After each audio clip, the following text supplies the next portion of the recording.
Thank you so much, everybody. Such an honor to be here. I came to this country in 1989 from the former Soviet Union. I'd like to share that the country that I was born in is no longer on the map, which is a little troublesome because I cannot point to it and say, this is where I was born. When we came to the United States, right away, we wanted to contribute to the society. My parents went to work literally the next 24 hours. They worked in the bakery, and this was the hub for all Soviet immigrants. This is where we were able to share stories and wisdom with each other so that we could help each other adjust to the new country. For example, we were told that to get free food, we would have to go to BJ's and shop there. If you walk there long enough, you would be offered popsicles, samples of some d'oeuvres, which is hard word to translate from pretty much any language, especially from Soviet Union. We had mini hot dogs, drank Coca-Cola in little tiny cups. But if we make enough circles in BJ's, perhaps the lady who gives samplers would forget us. We would spend our Sundays trying to save money for the air conditioning in museums because on Sunday we learn they're free.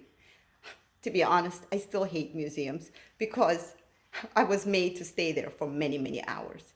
We were told that in order to learn English, we would have to ride on buses, but start up a conversation with someone that is going to get off at the last stop. Because you don't want to just start a conversation and then have your person leave the bus. So we would start by asking, where are you going? And if the person was going to go for a while, then we would make friends. That's how we were adjusting. It's now funny, but then those that have immigrated understand how difficult and how challenging it was to really adjust to the new country. My father was a professor in the Soviet Union. In America, he right away started doing what he taught. He was teaching engineering. He understood how things worked. Immediately when he started working in the bakery, the owner realized his gifts. He could fix things. He knew the secret behind every machine that would make cookies, that would make dough, that would package things. He was immediately promoted, well, allegorically promoted, not financially, to be the manager. My mom worked there in the packaging. I was there every hour I could after school and taking care of my brother. I was there making $2 an hour and I felt so rich because this was my money, and with every dollar I could buy 4 packs of gum. Of course, my fellow storyteller told me about the gum, and the memories that she shared made me smile. The gum for an immigrant child, that's a lot. I craved those little treats, the packages, the colorful things. See, back in Soviet Union, things were gray. There were no color, there was no texture. And when first time went into the store, I literally fainted from the variety of things that I saw, all the colors of potato chips, all the bags, everything glittering and shiny and beautiful.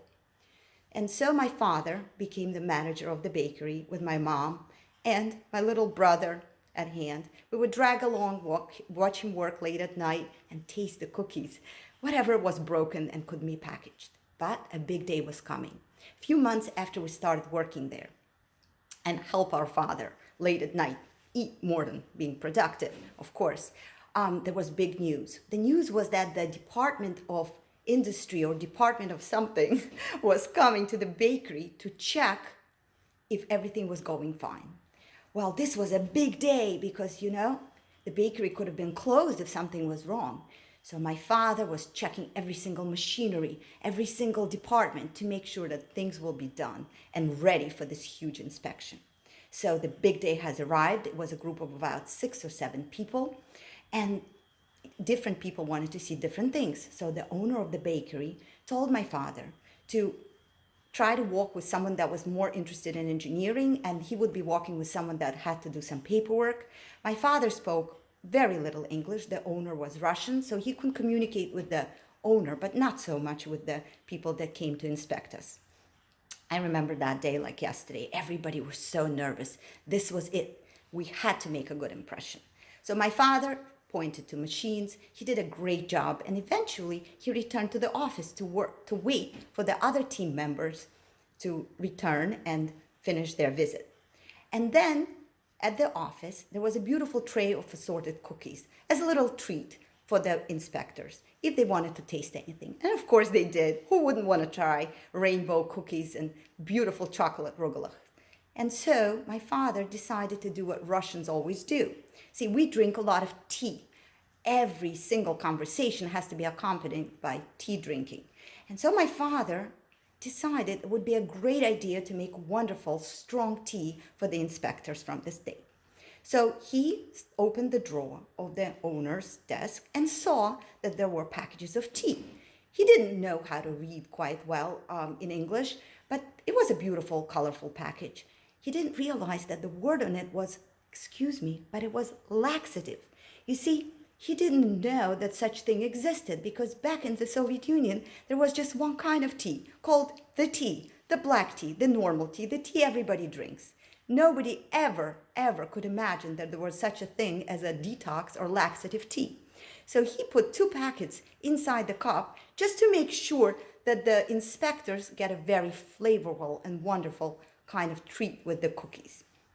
And thus, a few people that were with him drank the tea and had some cookies, and the ones that joined later with the owner also partook of the tea and also had some cookies and left.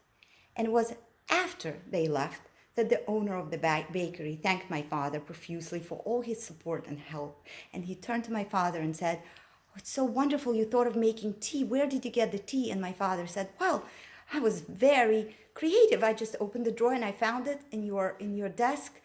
And when he saw the tea and he read the word laxative/detox tea, he went white. He thought the world has ended. My father could not understand what this tea was. It took quite a dictionary to try to understand what this tea does to people. It's not a word that, we use in different language and easy to translate. Detox tea. It's part of the sophisticated society to know what it is. But we were simple people. The good news is that, see, this tea caused such a private agony for every single inspector that perhaps they didn't share it with each other. The good news of the day is that they never came back. We got past with flying colors and no one said a word.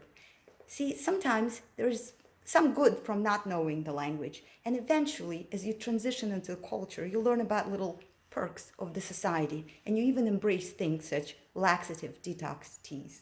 Thank you.